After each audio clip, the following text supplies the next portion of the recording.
Ciao, sono Luca Gottardo e vi voglio presentare un grande mini appartamento in un contesto residenziale molto tranquillo a Ponzano Veneto. Andiamo subito a vederlo.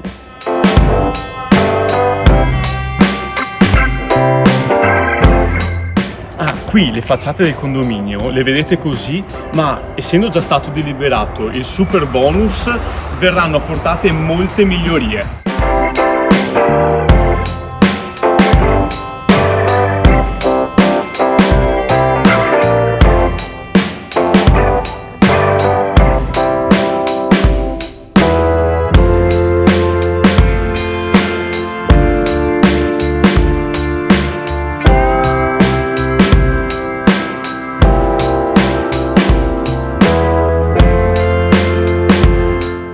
Inutile dirvi di questi ampi spazi perché li avete già visti. E poi con questa veduta col terrazzo, veramente io sono affascinato da questo appartamento e lascia comunque posto a tutte le zone ben identificate. C'è un tavolo che qui in 6 ma anche in 8 ci si può stare, una cucina bella grande e la zona soggiorno. Veramente è un bel appartamento e ci sono queste zone con degli armadi a nicchia che recuperano anche il posto. Altro spazio che magari di solito nei mini appartamenti è più angusto è il bagno. Invece questo offre degli abbondanti spazi. Comunque quello che serve ovviamente è un bagno, quindi lavabo, water bidet e c'è la doccia.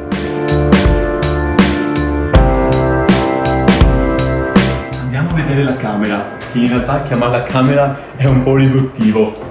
Ci si può ballare praticamente, guardate che ampiezze. E questo oltretutto, che di solito è lo spazio dove si mette l'armadio, non c'è proprio perché è in quest'altro vano, che è una cabina armadio.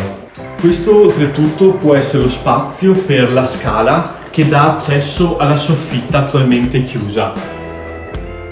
Si sta in piedi al centro ed è larga come l'appartamento. Bellissimo questo legno anche in zona giorno. E parlando di accessori, qui c'è la caldaia a metano, quindi abbiamo il riscaldamento autonomo, c'è lo split per l'aria condizionata che fa anche pompa di calore e la tenda esterna che copre tutta la terrazza. Come lo trovo?